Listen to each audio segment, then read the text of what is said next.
Here we are with Springtrap's add-on guide.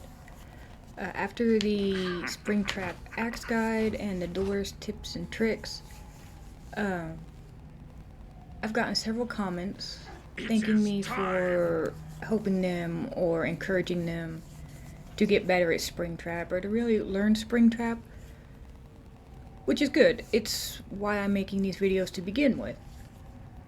So this one will go over his add-ons. Now understand, this is not a tier list. I'm not a fan of tier lists. I don't really like tier lists at this point.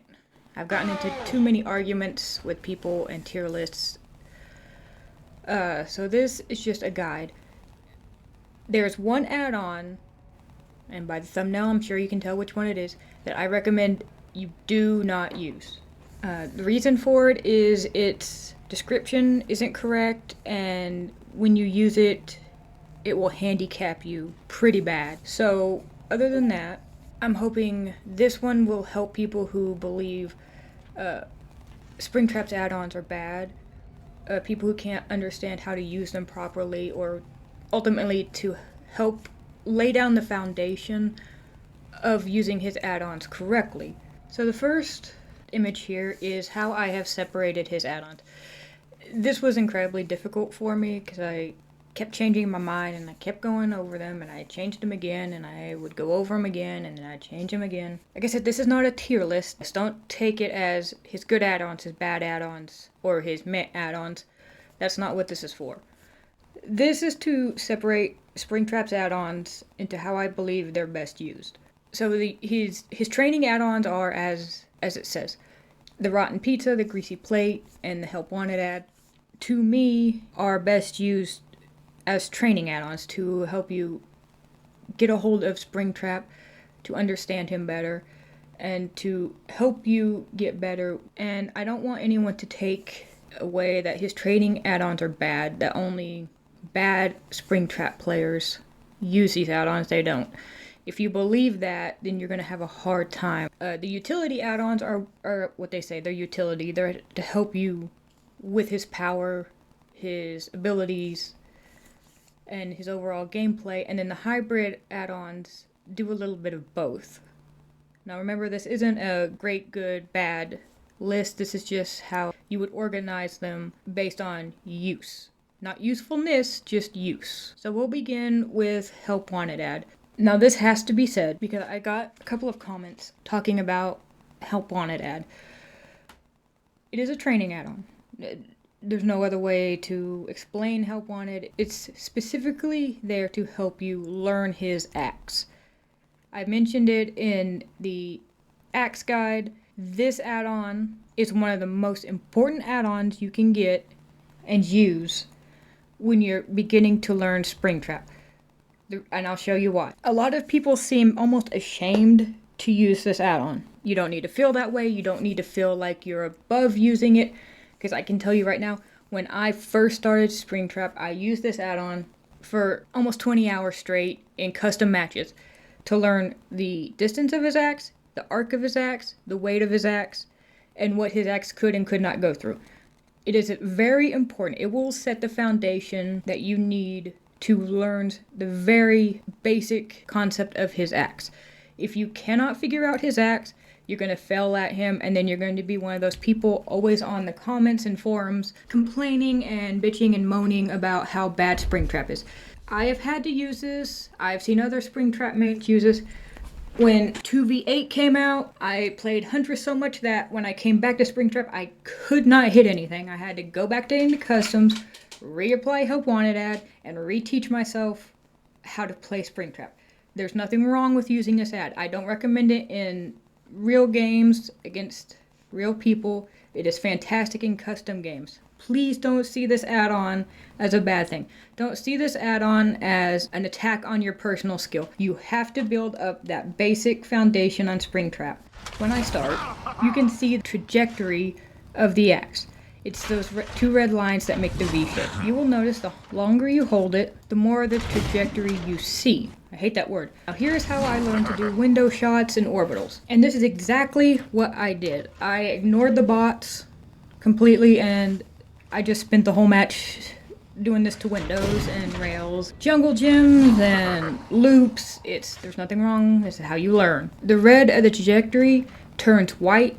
That means it's behind the object. So as you can see right here, that white is showing that it's going over the rail to the other side, inside the house. This is also how you learn the angles and the proper angle for each shot. You can see it with the car. You can see how it goes from red to white. That's showing you that the axe will land behind the car, not on top of it, behind it. Now here, this is showing you where the axe is gonna land. It's harder to see at a distance, which is why I put this one up here. When you see that blackish circle with embers around it, that's where the axe is going to land.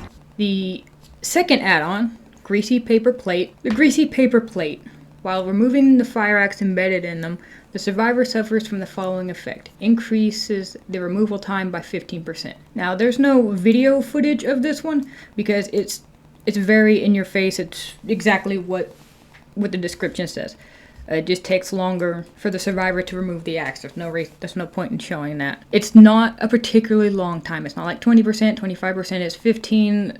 It doesn't add much. The reason this one got stuck in the training section is the only thing I could think of that you would use this for, because it gives you a little bit of extra wiggle room to get a little closer to the survivors. You could argue also for loot bags / blood warden, but usually by then, when you do that at a gate, they either run away or somebody is removing it from them, which is faster than if they remove it themselves. So the only reason I could actually think of using this is if you're having trouble timing the axe grab, this gives you a little bit of extra time. Party Hat, while the fire axe is embedded in the environment, the following effects apply.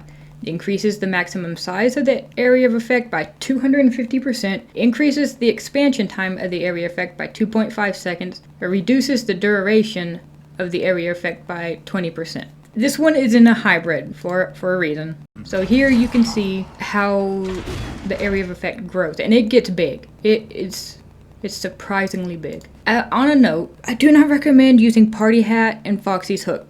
Endo CPU, for instance. It allows you an easier chance of breaking pallets because it's the size of the area effect is so big that you don't have to worry about going out of your way to run through the area of effect. Rotten Pizza. This one increases the duration of Killer Instinct from the fire axe by 100%. This doubles the length of time you have for Killer Instinct, and when you have a giant area of effect, it's a lot easier to track the survivors. The reason this is in training is because it's literally to help you learn survivor movement. It can help you learn how survivors are going to move. It's going to help you learn how survivors are going to act around certain pallets, certain loops, shack, main buildings. But when paired with something like Party Hat, you can see there goes the area effect, getting big. The bot runs through it, runs back through it, and you can see how long the Killer Instinct is lasting. So Chica's bib. While inside the area of effect of the axe, survivors suffer from the following effects. Inflicts the exhausted status effect. And the effect lingers for 5 seconds while leaving the area of effect. Chica's bib is a deceptively powerful add-on. Like I said, I'm not doing a tier list. I can tell you from experience. I went against a Springtrap who was using this. It threw me off because I haven't seen another Springtrap use this. You can deny survivors their exhaustion perks. Lithe being the easiest one, and the one I'll show you when I played against Springtrap with this, I could not use Lithe. Like the entire match, he would not let me use Lithe. That is a huge advantage in Chase if they can't get their exhaustion perks to work. This is also a great add-on that would be paired with something like Party Hat. So I throw the axe, he goes through the area effect, he's denied life. He goes back through it, he is denied life again. You will see it again here.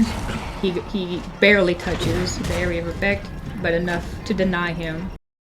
The Celebrate poster. Then this is why I don't like tier lists. Tier lists go off of your personal experience and your personal playstyles, and I've seen people put Celebrate poster anywhere and everywhere on tier lists. It is ridiculous. Do I recommend Celebrate poster? No. It is a utility, yes. If you want to do a speed build Springtrap, it might help more than hinder. The problem is, After embedding the fire axe in a survivor, all players benefit from the following effects while within 32 meters of that survivor. Grant a 12% haste, increased vaulting speed by 20%. Both effects last until the fire axe is removed. The biggest issue with this add-on is that it affects everyone, killer and all survivors within 32 meters of that axe. If you go against a Swift, you will be in so much trouble. Because as soon as they call out that you have this, they won't need anything to help them because you're helping them yourself. And if they aren't in a Swift, if you miss time or make a bad prediction and hit them with that axe, you are going to be in so much trouble. Understand, I'm not telling anyone they cannot use it. Just understand that since this is a guide, I have to tell y'all, be careful. If it only affected the survivor and Springtrap, or I should say the axed survivor and Springtrap, it wouldn't be as bad. But it also affects all of their teammates within that range. So if one of them wants to follow you for a pallet stun or flashlight or anything like that, you just gave them the perfect weapon to do so. Now you'll also see in one of the examples what happens here. I hit, get the speed boost, he's gone. He's already made it over there at Shack. And that's what you gotta be careful with. If you're in the wrong position, or if you get stuck, or if you accidentally lose the survivor, or any problem that might come up, they will make it to a loop. Especially right now with I know that with the pallet update, there are so many 50-50s, there are so many pallets, there are so many little loops everywhere now, that if you give them that boost, they're gone. They're gone. You're gonna have a bad time catching up to them. Unless you're right on top of them, because it's percent based, you do move faster than they do.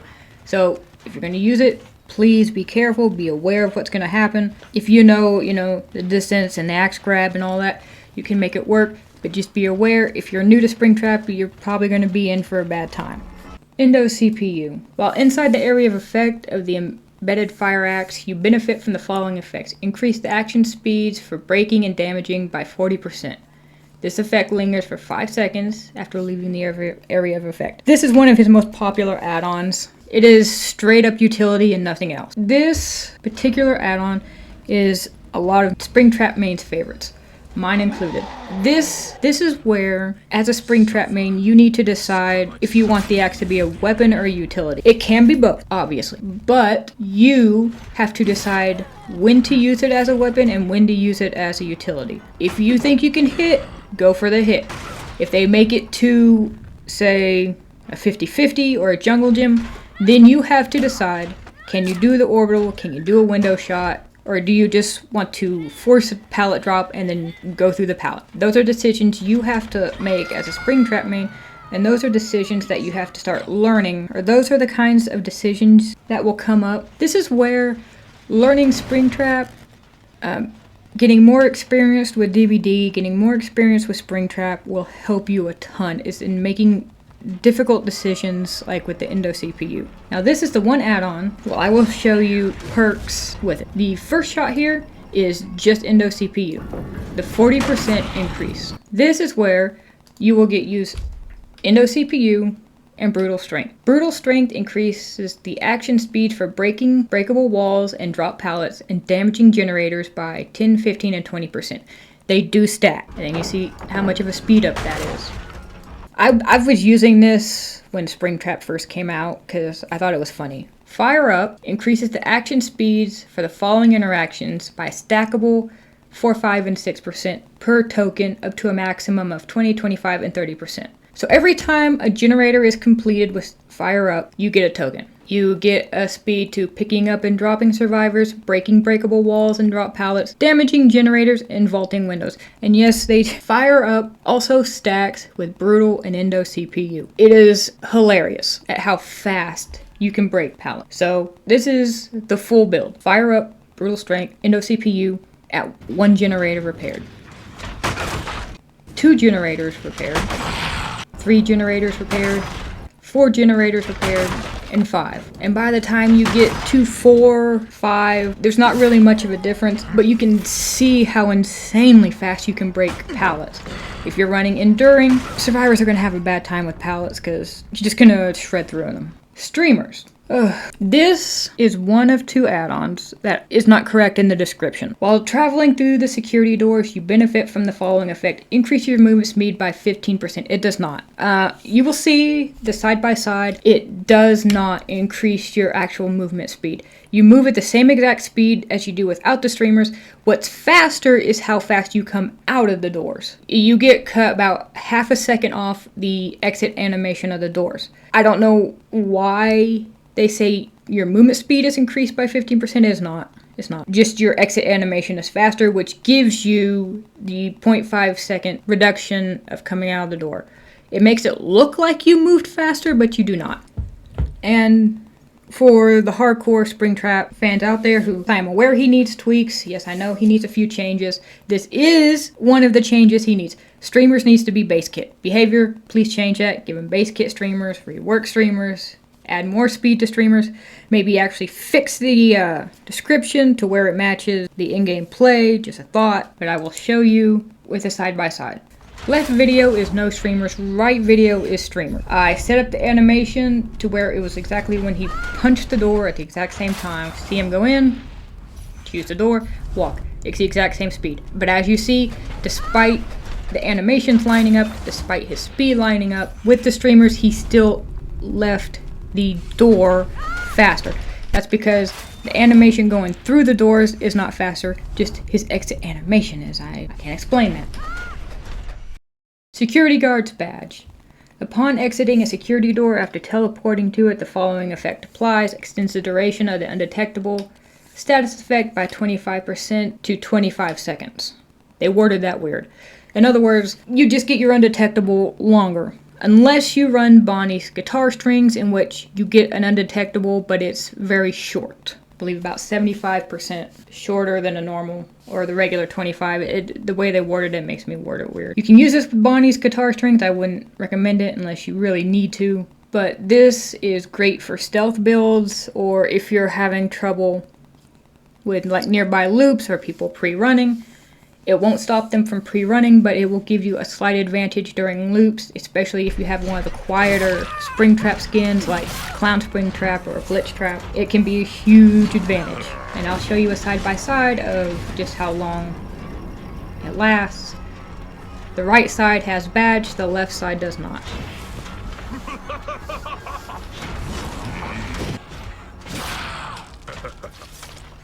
Lay there and suffer.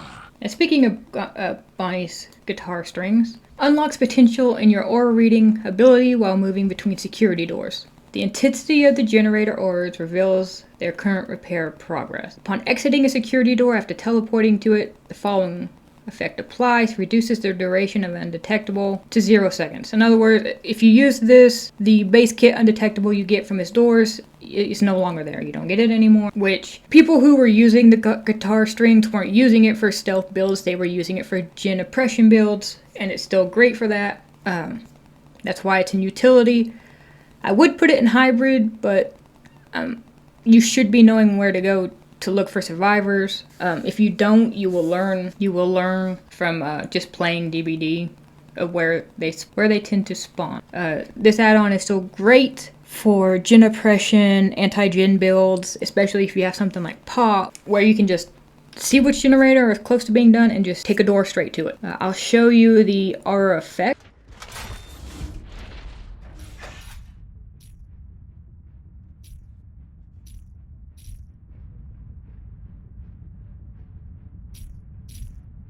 You can already see the generator by 3 is turning a little bit of a whitish pink.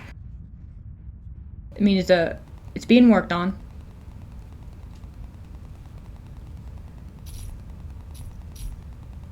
You see it slowly getting redder. Now here, you can see that the generator close to 5 is starting to turn that whitish pink. That right there will tell you that the survivors have split up. The 2 gens are being worked on. And you can see how 3 is getting darker and darker, and that the darker it gets, the closer it is to being done. And then once it's the color close to the red door highlight, then you can't really save it.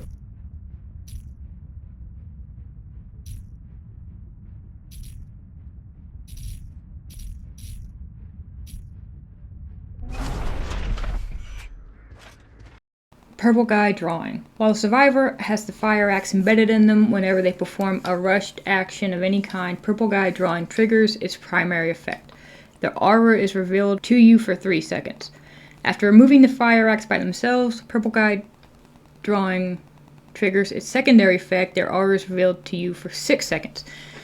Now, I did have a comment about this add-on, where people wondered why you would use this when you can see the axe's white outline until they remove it. Several reasons. The first one being that the aura and the white axe outline are two very different auras. Once they try to remove the axe or start removing the axe, the white axe outline will disappear and you can't use it anymore. The aura from Purple Guy Drawing does not disappear until the time is up. So if they fast vault a window and then start removing it, that's it, you can't see it. If you have Purple Guy Drawing and they fast vault a pallet or a window and they start removing it, it doesn't matter, you can see their aura. This would be great for trying to mind game jungle gyms, long walls, shack, because you'll be able to see where they're going. I'll give you an example.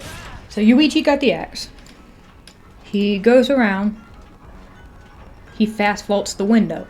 He's trying to remove the axe. I can still see his aura. Now, you saw me recall the axe. If you want the aura reading from the axe when it's removed by the survivor, it has to be the survivor that removes it. If you recall it, you don't get the aura. They don't know you have it, and they decide to just keep the axe in their back and run off with it.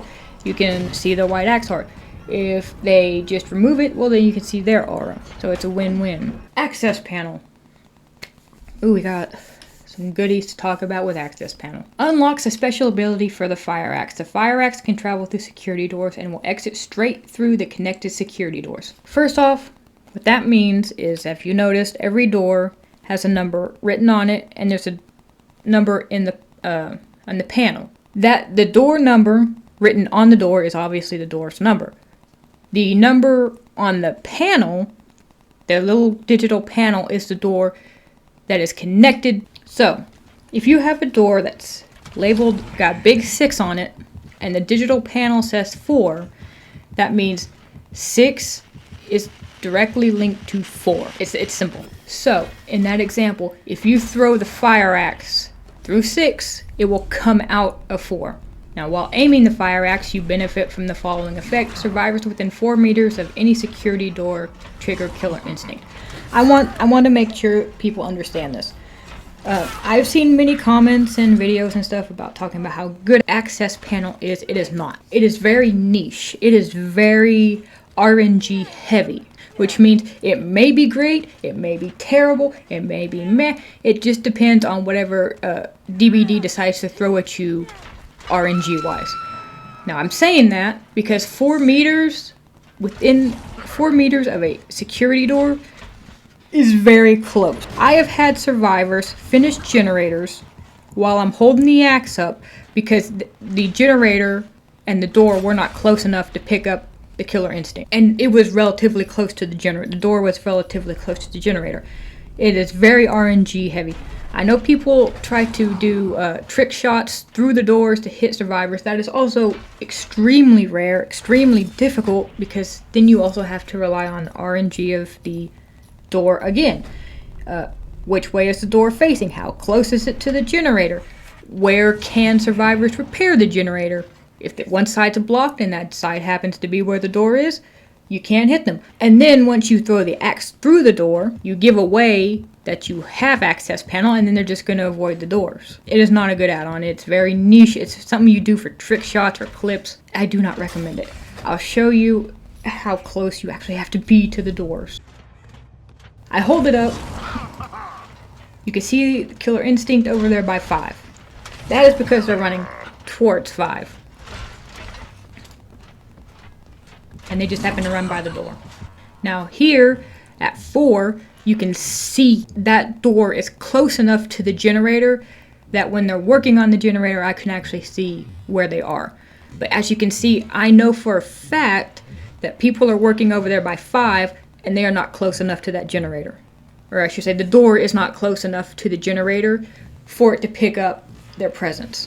That's how close, that's how insanely close to the door you have to be for it to pick up.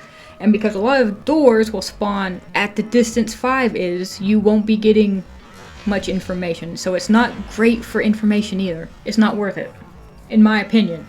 And let me surface that. It's in my opinion. Office phone. It's an interesting one. While within 24 meters of the survivor embedded with the axe, the following primary effects are applied to other survivors. Decrease the time required to remove the fire axe from another survivor by 50%. Reveal the aura of the fire axe. Inflicts the oblivious status effect. Additionally, if they are in an injured state, they also suffer from the secondary effect.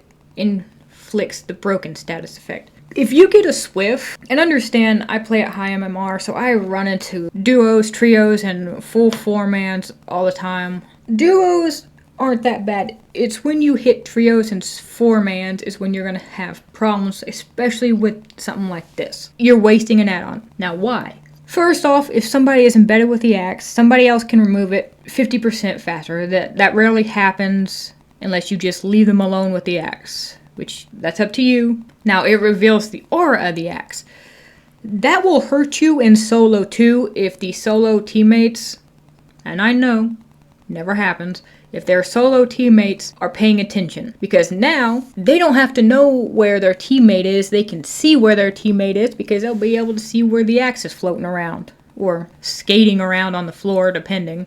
Behavior hadn't fixed that yet. Now 24 meters, it inflicts the oblivious status effect, which is where Swifts come in. If a part of a trio or 4-man says, hey, office phone, they're just going to stay out of range. If they're injured, it will give them the broken. In case you don't know, broken means you can't heal. Here's the problem. Again, if you got a duo, trio, or 4-man, they will never bring you to their injured teammates. They will run to the other side of the map or away from their injured teammates. So for solo queue, it might work. For anything like duo, trio, Swift, or I should say duo, trio, 4-man, this will not work. This will be useless. They'll be able to call it out, and then on top of that, they will never run towards their injured teammates. They will never bring you to their injured teammates. They will never get the oblivious effect. They will never get the broken effect. So just remember that when you get around mid to high MMR, and I'll show you, Claudette has the axe, Ada is injured. You see Claudette runs towards the area Ada's in. Ada now is broken, even though she doesn't have the axe herself. Faz-Coin. Upon throwing the fire axe, the following effects are applied. Causes the fire axe to emit a copy of your terror radius until it is retrieved. This terror radius is set to 24 meters. Grants you undetectable for 10 seconds. This is an interesting one. This is another stealth build add-on. The interesting thing is, because it's a pocket undetectable, you don't necessarily have to have it for a stealth build. You can use this with just about any other build, especially if you have trouble with long walls, jungle gyms, shack, or main buildings. You can use this to mind game. Now you only have 10 seconds, but it's still useful for helping with mind game. And I'll show you, this is hard to show with bots because bots can have wall hacks.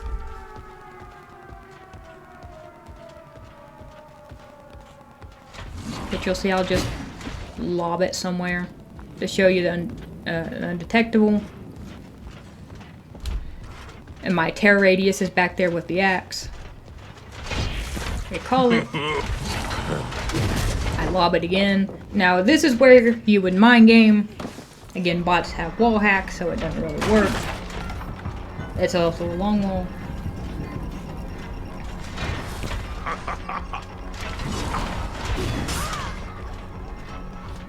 Now interestingly, if you hit a survivor with the axe, you still get undetectable.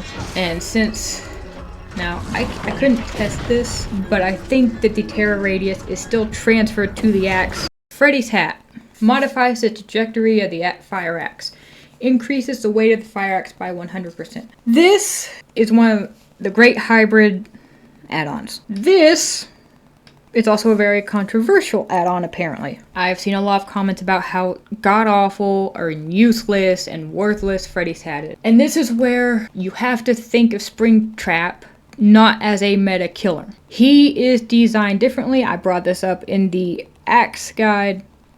And by that, I mean he is not designed to run one specific build and be good at it. He is very versatile. Now, Freddy's hat is the hybrid of all hybrid add-ons that he has, because it does two things. One, it will teach you how to use the axe on small loops. 50-50s, indoor map, jungle gyms, long walls. But by equipping it, you sacrifice your range. So you sacrifice range for the ability to use the axe over walls. Now, I said this in the axe video too. I can hit a majority of those, besides indoor maps, without Freddy's hat. But Freddy's hat will help you a great deal on those hits until you can learn to fully master his axe. Again, it is like training. You can also pair it with other add-ons to help you. I will show you later with Foxy's hook and things like that. Purple guy drawing, but don't sleep on Freddy's hat. If you have trouble with the 50-50s, like aiming up, or let's say you get motion sick trying to aim up, if you have trouble with trying to figure out where an axe is going to land because you have to look up so far, Freddy's hat will help you so much. I use it, even though in all my videos you can see how easy it is for me to hit shots. I will still use Freddy's hat. One, if I just don't feel like dealing with like having to look up all the time. There's no shame in using Freddy's hat if you have trouble with 50-50s, if you have trouble with indoor maps, if you have trouble with all the palettes and all the... Freddy's hat will help you so much if you can just not worry about it being bad. Do you want to do long shot orbitals? Do you want to do it over objects like cars, hay bales? Because this Freddy's hat will also help you on like cars. If a survivor is ducking, it can be incredibly difficult to hit them. I've done it, it's hard, you have to really try to do it. Freddy's hat will make that so much easier. Loot bag, while the survivor has the fire axe embedded in them, they suffer from the following effects: blocks the exit gate for that survivor and also for all other survivors within 12 meters of them. This is another favorite of Springtrap mains. If you have Blood Warden, survivors are going to have a bad time if you can hit your axes. If you have a full in-game build like I use this for, you really need to learn how to hit your axes, because as soon as they see No Way Out and Remember Me, they won't stick around, they actually leave. They don't do the, oh I should have left, no, they leave. Now, if you play on console, be very, very careful. You see Jill, she has the axe, I have loot bag, she can't leave. Now, you'll see me trying to like get behind her and chase her around instead of just grabbing it. The reason for that is because if you play on console, the M1 and the axe grab are mapped to the same button. Why? Because for some reason, Behavior in their infinite wisdom linked axe grab and M1. If you go to change the mapping for M1, it will automatically change the mapping for the axe grab. And the reason I am chasing her and trying to get behind her is because the prompt for the axe grab will appear and disappear as she moves. So if I'm not really careful, I will M1 her instead of grabbing the axe. It's very frustrating, it's very annoying, and I wish Behavior would fix it. Foxy's hook. While inside the area of effect of the fire axe, players benefit from the following effects. Grants a 7% haste status effect. The effect lingers for 6 seconds after leaving the area of effect. Okay, I mentioned it before, do not use this with Party Hat. You will have a bad time. Because the 7% haste is for both killer and survivor. So if you have a bigger area of effect and this, survivors are just gonna keep getting that haste effect. Do not use this one in Party Hat unless you just like suffering, and then go ahead. Now, to fight an argument about Foxy's hook is so bad, this is one of them. This is like, in a way, Endo CPU, purple guy drawing, Freddy's hat, Chica's bib. You have to be a more advanced player to actually use this. If you try to use Foxy's hook and you really don't have that strong foundation of how to use Springtrap's axe, you will have a bad time.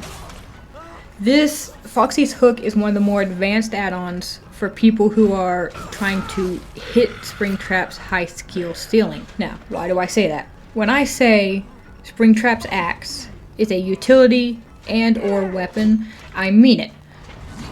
To use Foxy's hook, you have to be able to decide when you throw it. Do you want that throw to be a weapon shot or a utility shot? If you miss a kill shot, well, you just gave the survivor a 7% haste, and then you have to run through it to give yourself a 7% haste. But just like with Celebrate Poster, it might be too late. They may have already made it to another loop, another pallet, another window before because you gave them the haste.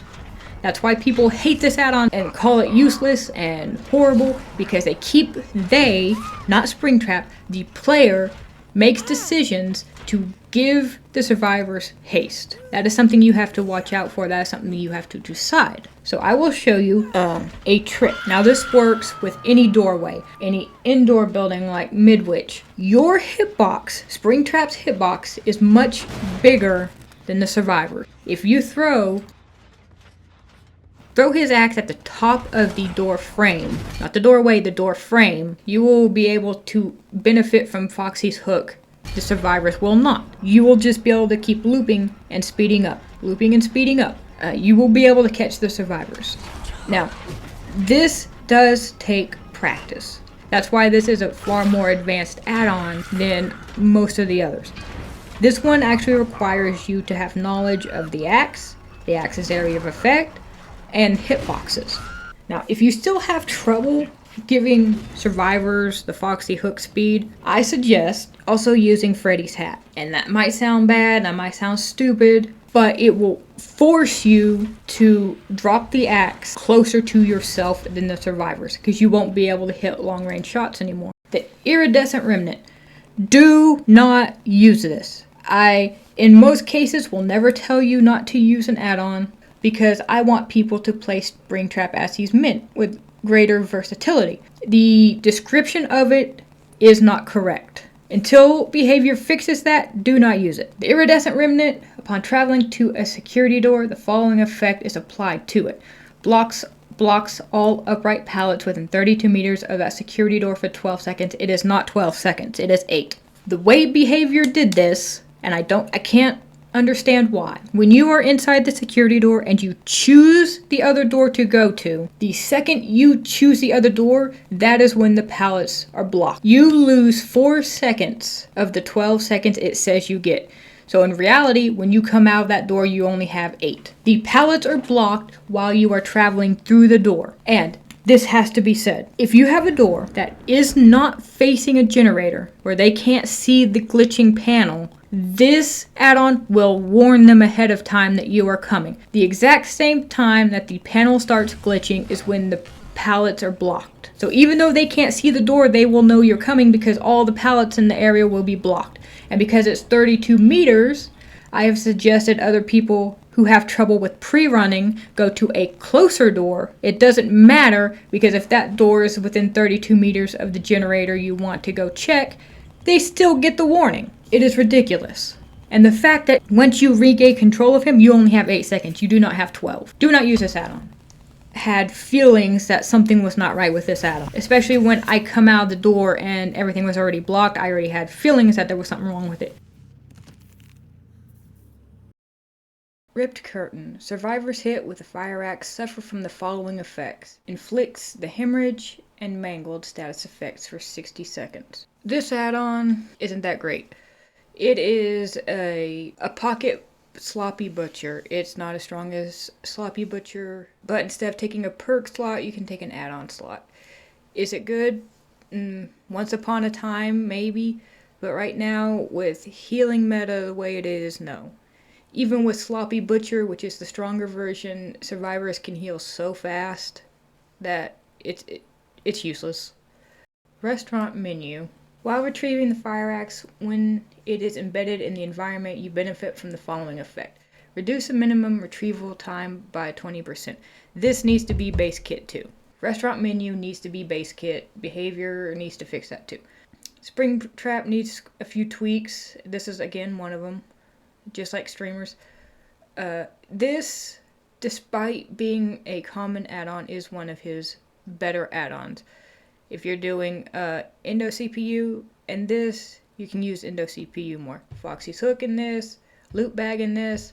It combines with so many of his other add-ons. And then on top of that, if you just want to use your axe as a weapon, this is also great because even if you miss, you get your axe back faster. So this is also another Springtrap main favorite. I will show you a comparison of the video between not having it and having it.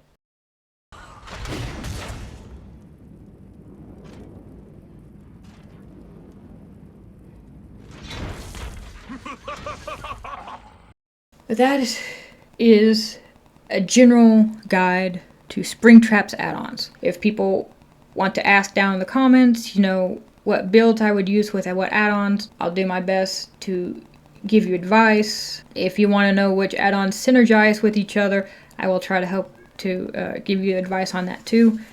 I did not want to include a lot of builds or synergies or play styles because, again, for the billionth time, Springtrap is very versatile, and I want people to enjoy playing him with their playstyles, with their builds. I'm just making these videos to try to help people who are trying to either learn Springtrap or want to get better with Springtrap to understand his add-ons better so that they can play him better to their strengths. Whether that's bulldozing pallets, where it's either stealthing around maps, or whatever they feel like doing. I'm just hoping to give them the information that they can use to make it easier on themselves. So I hope this helps. If it does, let me know in the comments.